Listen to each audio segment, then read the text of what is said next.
We are in a race. The race is against time. We have to build cities. We need them, but we have to make them in a different way. We need a wave of innovation, not only for our way of life, but also for the planet. The consequences would be enormous if we lose this battle.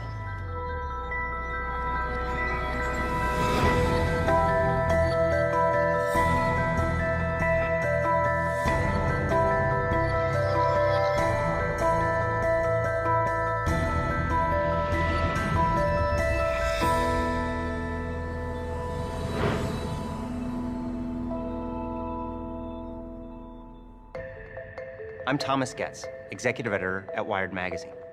At Wired, we look at the innovators and innovations that are changing our world. In the next hour, we'll see 3 stories from acclaimed filmmakers about the future of energy. We'll explore cutting-edge innovations in how we drive, how we live, and in our first story, how we fuel our cars. They are all ideas that promise to shape the path to the world of 2050.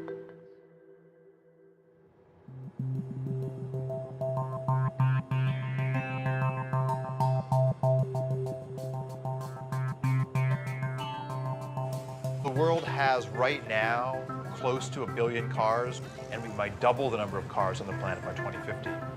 So if we double the number of vehicles, we really increase the amount of fuel they consume, and that's going to have a big, big footprint in terms of our demand for resources to move all those vehicles around. We're pulling up carbon that's been stored underground and burning it in our automobiles and putting all that carbon dioxide into the atmosphere. If we don't reduce that, we could have changes in the climate that we could never recover from. There's a number of forecasts for what type of transportation economy we could move into. One vision is that we will use more and more liquid fuels. Another one is we'll use more and more electricity. And right now, more of the industrial activity is focused around liquid biofuels. The thing about a fuel is it's really unparalleled on a weight basis how much energy is in a gallon of fuel. And even if batteries develop as some of the advocates hope they develop, we're not going to see batteries running large trucks, and we're certainly not going to see an electrified air fleet. We're going to need transportation fuels for those that will directly replace the petroleum-based fuels that we're using today. This has kicked off people looking at a whole range of other alternatives to petroleum in your tank.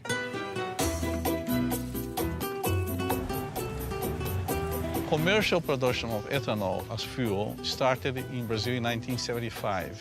When we started the ethanol program, nobody talked about reducing emissions. This was not an issue at that time. First, and most important, we didn't have money to buy oil anymore after the first oil shock. We were importers of oil. And today, more than 50% of all cars use ethanol instead of gasoline. Brazil made a very conscious choice to try to find a way to reduce their fossil fuel dependence. And they didn't have to look very far because Brazil's climate is ideal for growing sugarcane. When you have sugarcane plantation, you have only 2 things to make, sugar and ethanol. My family has been in sugarcane business since 1955. And about 30 years ago, I thought there is opportunity to make more ethanol. And now we are producing 120,000 cubic meters of ethanol. Brazil today has very close to 400 sugar mills. The overall sales is 30 billion US dollars, and this number is increasing. If you look at how they make ethanol and how efficient the process is, it's really a model for all of us. They grind the plant up, extract the sugar from the cane. The sugar goes into these large fermentation tanks, which combines sugars together with yeast that naturally produces ethanol. They use the rest of the plant to generate heat to distill the ethanol and turn it into fuel. They also use that heat to generate electricity renewably, not putting excess carbon dioxide in the atmosphere. Brazil has gotten to a point today where they're using about 40% less petroleum than they would be otherwise. But Brazil cannot supply the whole world with ethanol because they would have to cut very strongly into food production and into critical natural areas like the Amazon to make that happen. And this really boils down to the fact that there's only so much arable land, and growing fuel for our gas tanks is yet another demand on that landscape. We cannot kid ourselves in thinking that we found a general solution for the world problems. I think we will have to face the world in this way today. We have no oil in very large quantities anymore. We have no coal transformed in a clean way. In the meantime, we have to do the best we can. And the best at the moment is that we can do biofuels. Sugarcane to ethanol is an incredibly efficient process. You get out about 7 times the energy you put into growing the sugarcane. In the US, when we produce ethanol from corn, for every unit of input of energy, we get about the same amount of energy out. So we're really not gaining anything.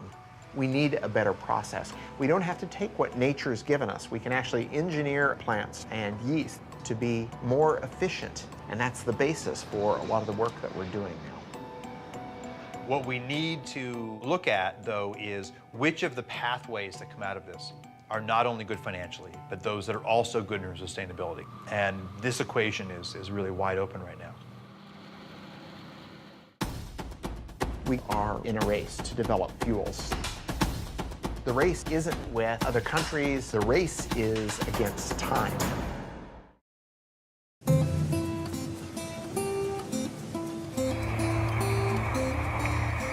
To meet the immediate and future demands, we made the energy solution spring from the ground.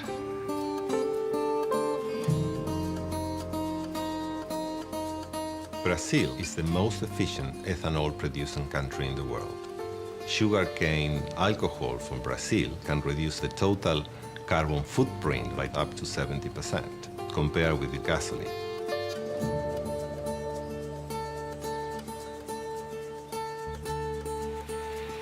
The biggest challenge for fuel providers and car manufacturers is to reduce CO2 emissions over the next 20 years.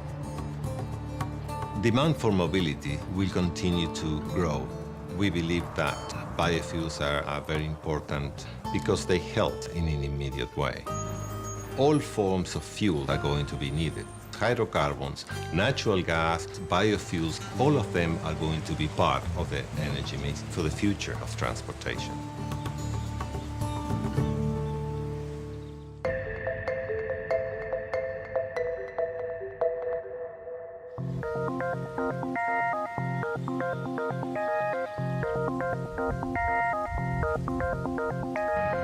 Brazil has been very successful at taking a resource they had and finding the process to make that into ethanol. And people call those first-generation biofuels. We have lots of lab work around the world that are looking at the second generation. That's generally turning cellulosic material from, for example, weeds into biofuels.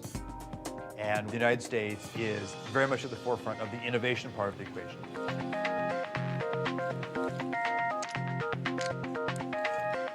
For centuries, we have been using yeast to consume glucose and produce wine and beer. We're trying to do something very similar, only we're engineering the yeast to consume that glucose and turn it into a fuel or a drug or chemical. We call this synthetic biology. And when I started in this area, many of my colleagues said, "Oh, Jay, this is great work, but where's the application? What are you going to do with these tools? Who cares?" Malaria is an enormous problem. In any one year, 1 million or so people die of the disease, and most of them are children under the age of 5. So we thought this was a great opportunity to engineer yeast to produce an anti-malarial drug called artemisinin.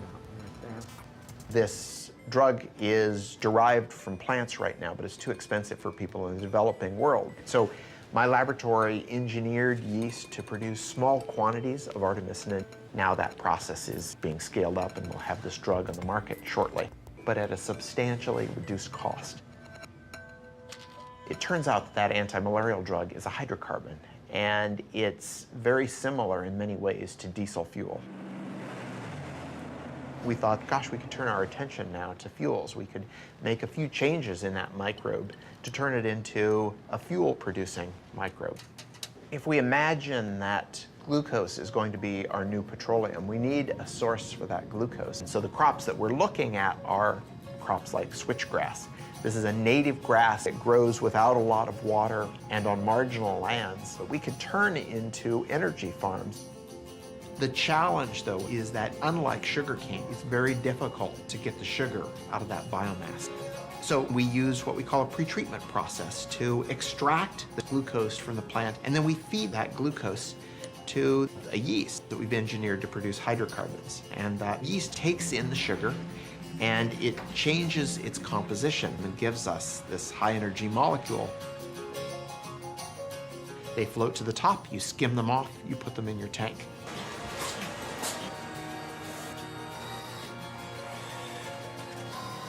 But it takes a lot of work to get from that small test tube all the way up into the million-gallon tank. So we have to give it time, but I think that some of the discoveries that are happening might be applied by the end of the decade.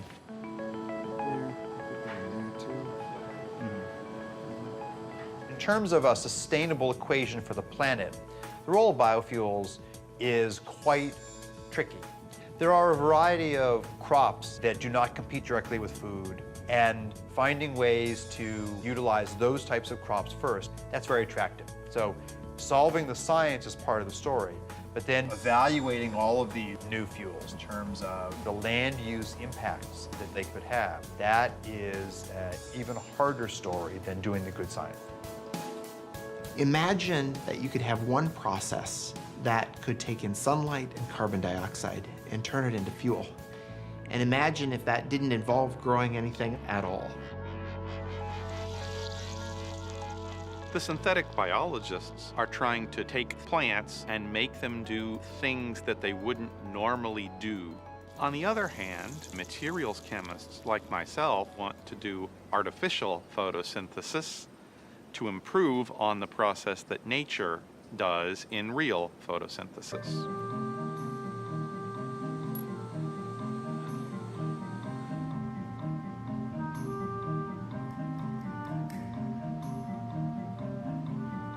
We should follow the blueprint of plants converting sunlight into fuel, but take the approach that it could be much simpler.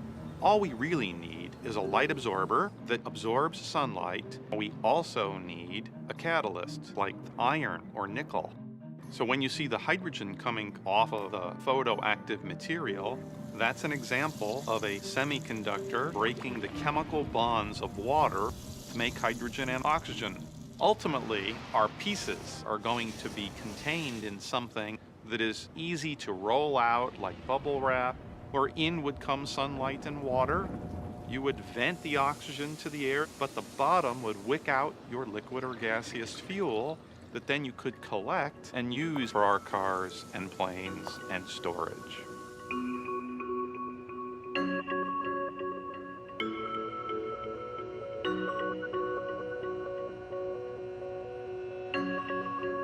Our goal is within 2 years to have the first artificial photosynthesis solar fuels generator that we can hold in our hands, and then get to scale beyond that time. We're certainly not good at predicting the future, but to me, electric vehicles look like a sustainable option. We've heard proposals about things as far-fetched as nuclear-powered planes, and even some proposals to move freight around with lighter-than-air vehicles. And so, if the future in 2050 does include a fair amount of oil, what it means would be that we haven't deployed as many of these clean technologies as we already know are possible. If you think about how long it's taken for us to build up the petroleum industry, we can't hope to reverse that overnight. It's a huge change in our infrastructure. Yes, we should have been working on it 30 years ago. We didn't. We're trying to make up for that, and that means basic research needs to be done now and by as many people as possible. We have a long way to go, but I'm confident that we'll get there.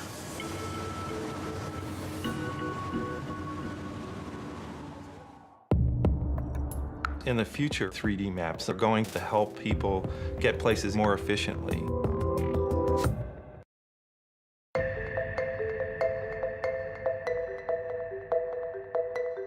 As we just saw, the race to produce cleaner energy is charging ahead. In the meantime, demand for cars continues to climb.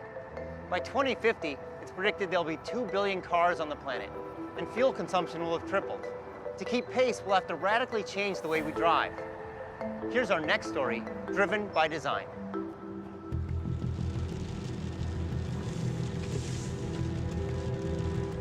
The automobile came around. In many ways, it was the future. We thought of it as one of the more positive changes that had happened to society. Suddenly, our ability to get a job changed. We can live farther away with bigger plots of land, with better quality of living. It all looked quite good. But there are limitations to swearing by the car.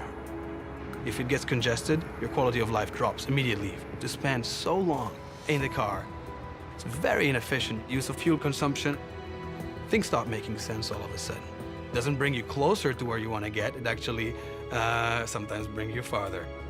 The average American spends nearly 300 hours a year in their car, 38 of them stuck in traffic. Annually, congestion consumes over $1 billion in gasoline in the United States alone. The inefficiency caused by traffic, both financial and personal, is enormous. Dirk Sheehan and Carmen White's story is not that unusual today. Dirk works an hour and a half away in Warrenville, Illinois. Generally, he wouldn't leave work until 6 or 6:30, and I would say usual time for him to get home is around 8. Usually when I wake up, I'm the only one up. Sometimes the kids wake up with my routine. More often than not, I don't see them in the morning. I think about my commute when I wake up. I check the traffic report to see if there's any delays. The worst case scenario, it takes me 2 hours to get to work. We are already so limited in the amount of time he can spend with the kids. And our expenses are crazy high. We are spending $400 a month on gas. It takes away from our food budget, and we never paid for gas like that before, ever. There's technology that would allow me to spend less time in the car, spend less money on gas, and spend more time at home. I'd be all for that. The cost of traffic is people's time, it's fuel wasted, it's an emotional toll, it's a frustration. Utilizing the roads more intelligently is a much more efficient approach to the inability to have supply keep up with traffic demand. If you took a satellite picture of the highway, you can see that there's actually a lot of open space. And if we had the technology for cars to drive more closely but safely, then you could increase the utilization of the road network.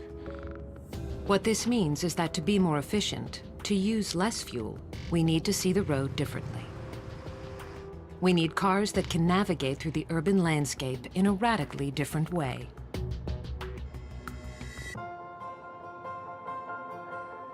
Maps in the future are going to be able to help people get places either more safely or more efficiently.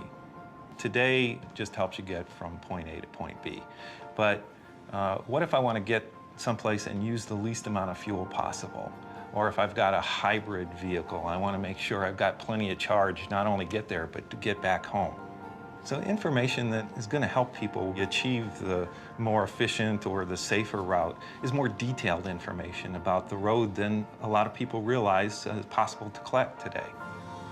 Here in Chicago, Nokia's Location and Commerce Unit is developing the next generation of mapping. LiDAR, sonar, 360-degree video, all are components of what Nokia calls digital mapping.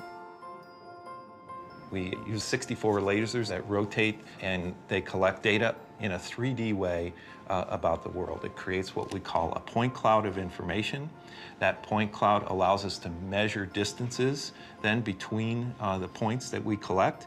That system combined with the cameras, with higher precision location detection through inertial measurement units, that whole data system allows us to collect 1.3 million points of data per second. Probably within 2 to 3 years, you're going to see 3D maps that are going to integrate the traffic information into your routing to help you understand. If I've got 5 different routes to take, which one is the most efficient today, given the way the stoplights are running, given the way traffic is running?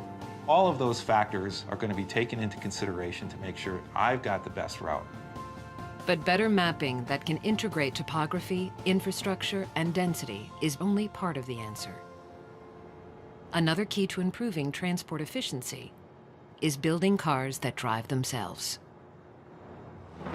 Autonomous vehicle technology has a tremendous potential to improve efficiency of our road infrastructure. By removing humans from the equation, we eliminate all the things we do wrong behind the wheel.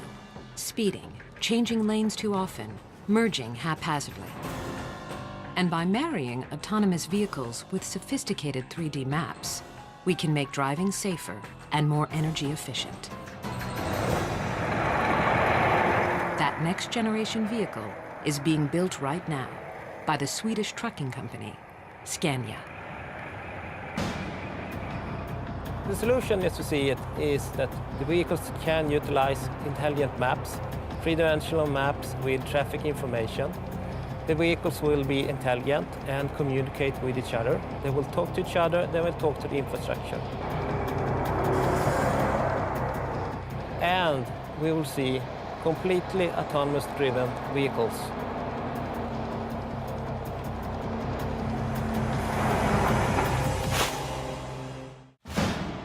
The goal was to have multiple robots and see if they could go 60 miles fully autonomously.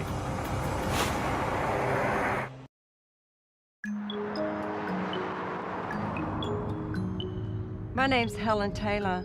My husband John and I were very passionate about fuel economy. Yeah, it's great to break world records, but that's not the be-all and end-all now. It's more important to educate people. Together we're showing drivers around the world simple techniques to improve their fuel efficiency.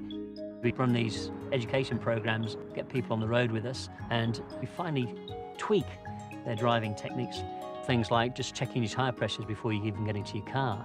For every 1 PSI your tyres are underinflated, you're wasting 3% of your fuel efficiency. And the difference between 65 and 75 miles per hour, there's a saving of 23%.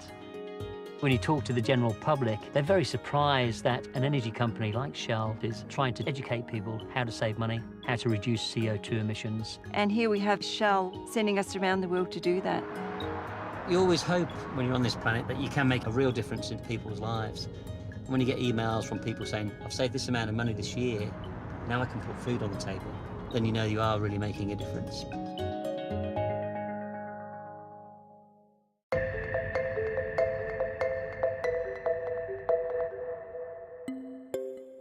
By displaying traffic density in the urban infrastructure in a revolutionary way, 3D digital maps will help create a more fuel-efficient future. But these technologies are limited by the drivers who sit behind the wheel. Some believe that for cars and trucks to be truly energy efficient, they will need to drive themselves. The technology is coming into play through sensors and capabilities for cars to drive autonomously. In 2007, the United States Department of Defense held a competition to see if a completely autonomous, self-driving vehicle was possible. DARPA stands for the Defense Advanced Research Projects Agency. They held a competition to develop self-driving robots that could drive themselves in traffic. The goal was to have multiple robots, turn them loose on a course, and see if they could go 60 miles in 6 hours fully autonomously. Driving may be one of the most complex things we do every day. Drivers make dozens of decisions at any given moment. One study found that drivers were exposed to over 1,300 items of information per minute. We make so many decisions when we're driving without even thinking about it. So in creating our vehicle, a great component of the enterprise was developing software to handle lots of sensors, feeding lots of data, and generating a bunch of potential paths that the vehicle might follow. And even though the robot doesn't have the ability to predict the future, by using this fast random path generation, the robot could anticipate a potential accident and choose a path to avoid it, because it's always thinking about what things could the car do next. No one expects millions of cars driving themselves anytime soon. But there is a place where self-navigating technologies are being optimized to create the vehicle of the future. We are on the Scania test track outside Stockholm, where we have basically, it looks like a highway, but it's a separate test track where we conduct our own experiments. Scania, the Swedish trucking company, has recently begun testing its next generation of long-haul truck. Utilizing radar, sonar, and intelligent mapping, they've been able to drastically reduce fuel consumption. We have this example with platooning, where we make use of the reduction in air resistance or air drag that you get from driving close to each other with heavy-duty vehicles. And in order to control this, you need to know where the other vehicles are, where their position, their velocity, their actions in the near future. And to be very close to the vehicle ahead of you requires that you have very accurate control. If you look at robotics broadly, there's a wonderful set of research on people looking at schooling of fish and trying to develop the ability for robots to work together like that. So there are wonderful examples from nature of how cooperation can lead to more efficient resource utilization. You can see it when people are competing in Tour de France. They platoon to reduce air drag. They are not bicycling behind each other that close because it's fun or because they are racing. It is because they are reducing air drag, sitting behind the man who is leading. A truck traveling 55 miles per hour expends half its energy just to move the air around it.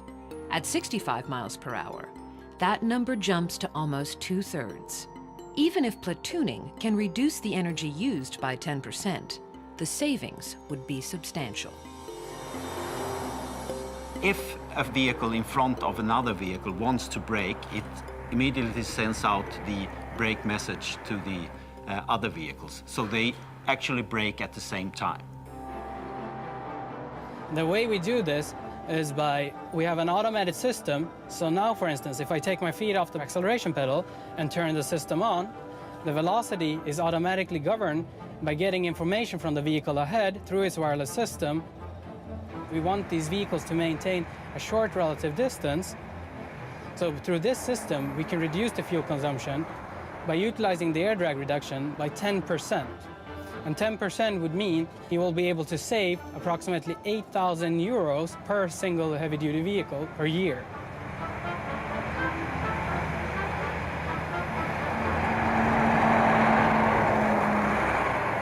It may be some time before autonomous vehicles make up the majority of cars on America's highways. Nevertheless, some of these technologies are already making their way into our lives. Now, this polar baby wants to sleep. Do you get to pick out books every day, or is it just something I that... get to pick out books sometimes. Okay. When we look toward the future, the systems will absolutely make it safer and more efficient and less costly for you, and also make your life easier because you're spending less time on the roads. The city begins to talk, begins to tell you where is there congestion, what's going on in different areas of town. Suddenly, the car becomes a part of a much bigger ecosystem. We can look at how cars interact with other cars, how car interacts with infrastructure, and us, the drivers, can start to make smart decisions about how to move around. Suddenly, mobility becomes a whole other thing. No matter how much money they have, no matter how much oil they have, everybody has to go in a different direction.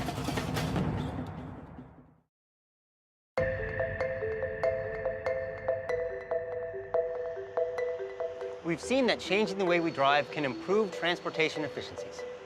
But what if we change the way we build and live in our cities? That's the subject of our next story, Searching for Utopia. We'll travel to the United Arab Emirates and discover a city rising out of the desert. Let's take a look. From the beginning, we've dreamed of utopia.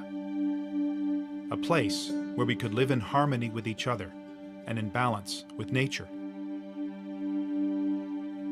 Many have imagined it, tried to design it, but the dream always slipped away.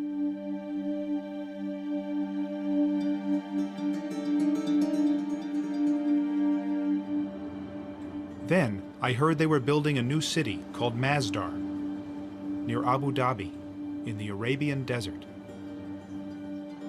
It sounded like an unlikely place for utopia, and I wanted to see it.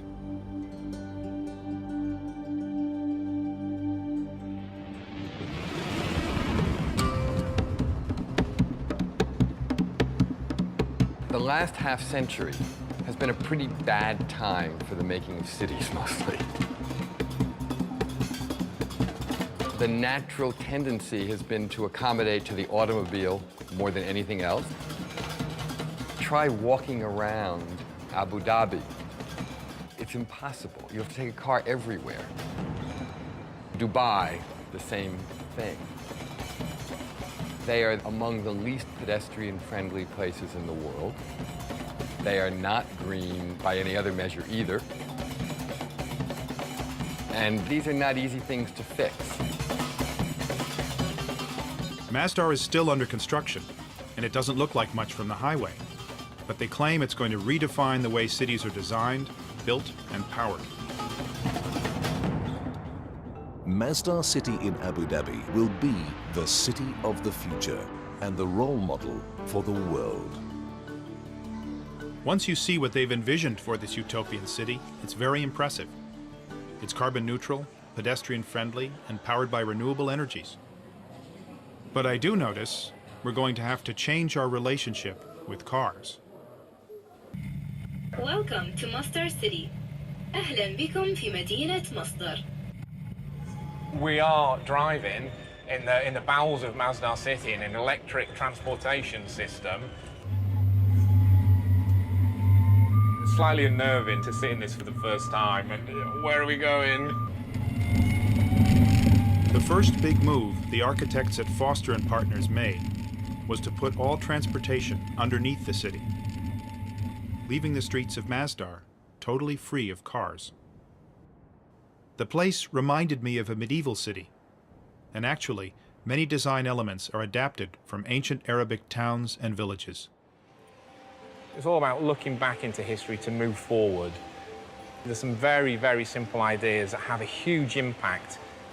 This is the pedestrian zone, there's no cars here. This has enabled us to push our streets together to take the advantage of the shade, channel the cooling breezes through. The whole scale here is based on the human being, it's not based on the motor car. As soon as you lift up the pedestrian plane by 7 meters, you've suddenly captured this breeze. What you can see here in the balcony is we've got a modern interpretation of an ancient Arabic screen. What we must avoid is direct sunlight hitting any piece of glass.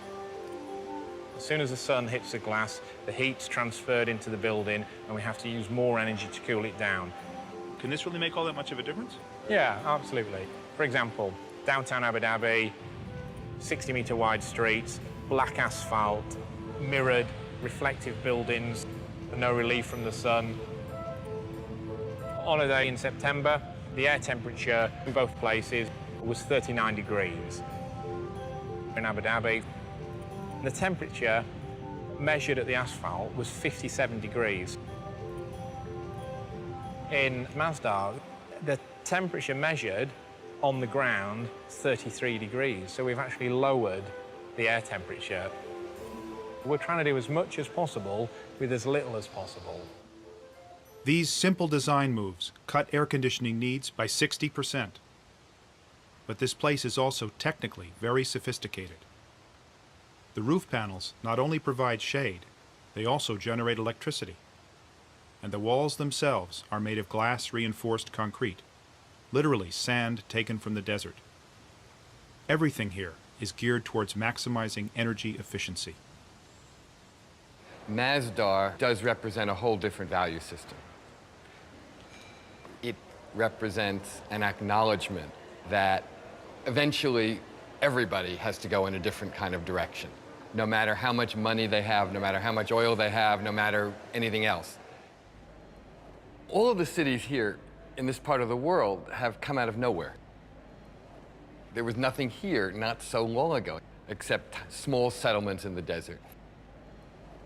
And then all of this oil and all of this money, and suddenly, you know, wham, these cities started popping up.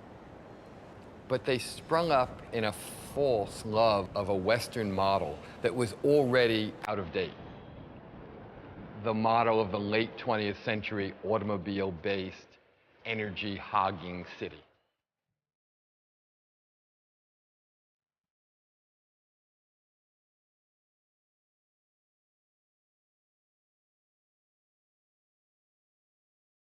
For most of the world, energy is very expensive.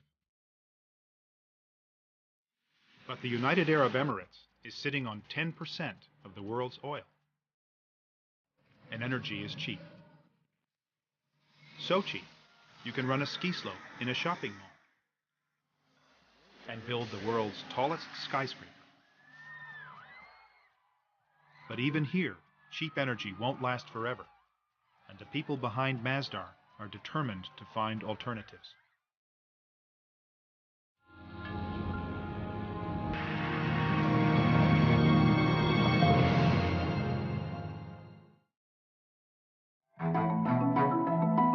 One of the most crucial aspects of our energy modelling and scenario quantification is how much energy in total is the world going to use in 2050.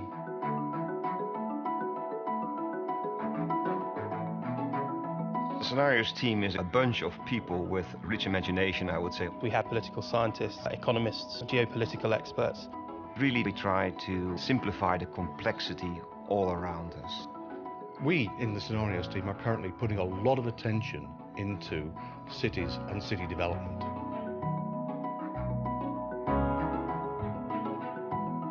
A lot of mega cities are going to be built in the coming decades. We're talking about the equivalent of a new city of 1 million people every week. That is an incredible demand. Most of the world's resources are consumed by the cities. What if we could offer a blueprint for a better city? Public transportation, information, energy. We understand demand will rise. We understand that current supplies will struggle to keep pace. So we have to, of course, find ways of bridging the gap between the demand and the supply. Decisions that we take now are going to have a major impact on decades to come.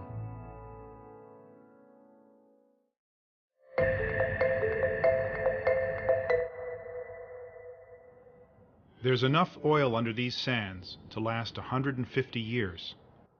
But fundamental to the Masdar ideal is getting energy from renewable sources, from geothermal and wind, and most of all, from a source they have in abundance in the desert, the sun.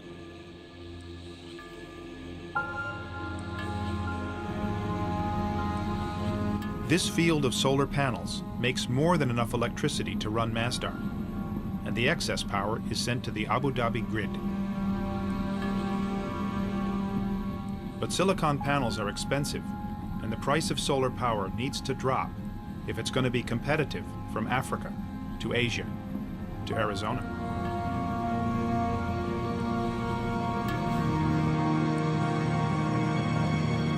In the future, Masdar hopes to get energy from this prototype called the Solar Beam Down. Using highly reflective mirrors, the solar beam down may generate power more cheaply and ecologically than silicon panels.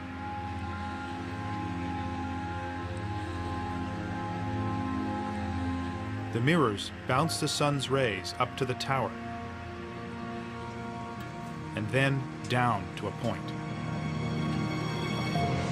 Reaching a temperature of 600 degrees, steam can be generated to run turbines to make electricity.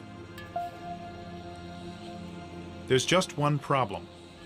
Neither of these solar technologies work at night. So Masdar needs to draw power from the grid when the sun goes down. And that power comes from natural gas.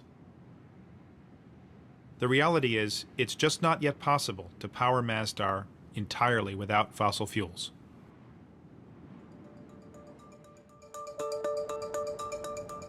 The great challenge with Masdar will be, how do you make it a place that will not be just this ideal city that no other place could actually aspire to because it doesn't seem real?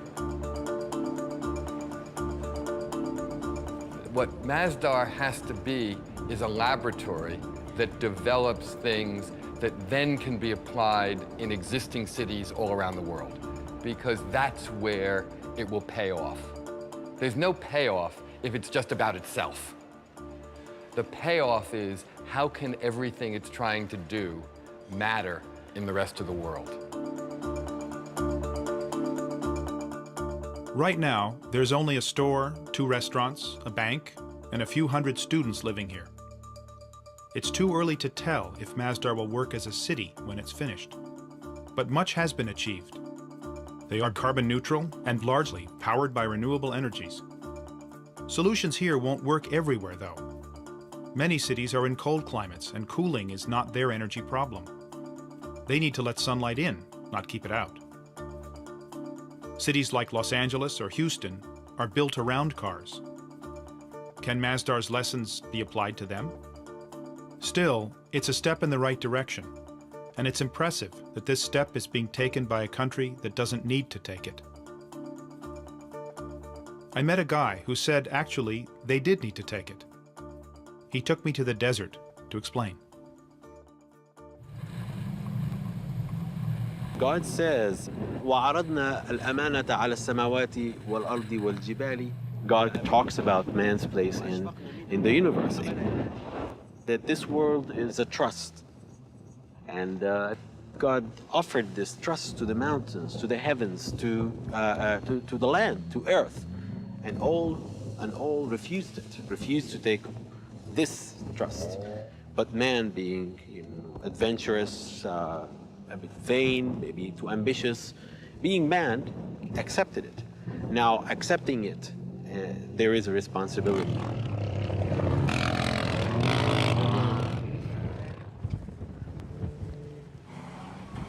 Taking responsibility isn't always easy.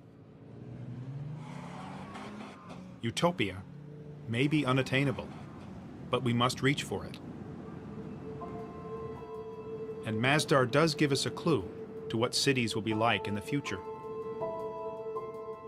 They may not look quite like Masdar, but they will be shaped by the same concerns, by energy, where it comes from, and how it's used. The way we've been building cities lately is unsustainable. We can't go on building them that way. But to say that we can't build cities the way we have been building them doesn't mean we can't build cities in the future. In fact, we have to build cities. Cities are the essential statement of human civilization. So we will continue to make them.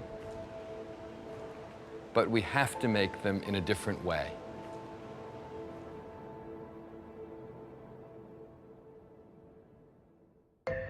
What we've seen is that the world of 2050 won't look drastically different from the world today.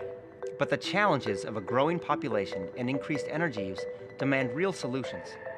It's innovations like those we've just seen that will be critical in charting our path to the world of 2050.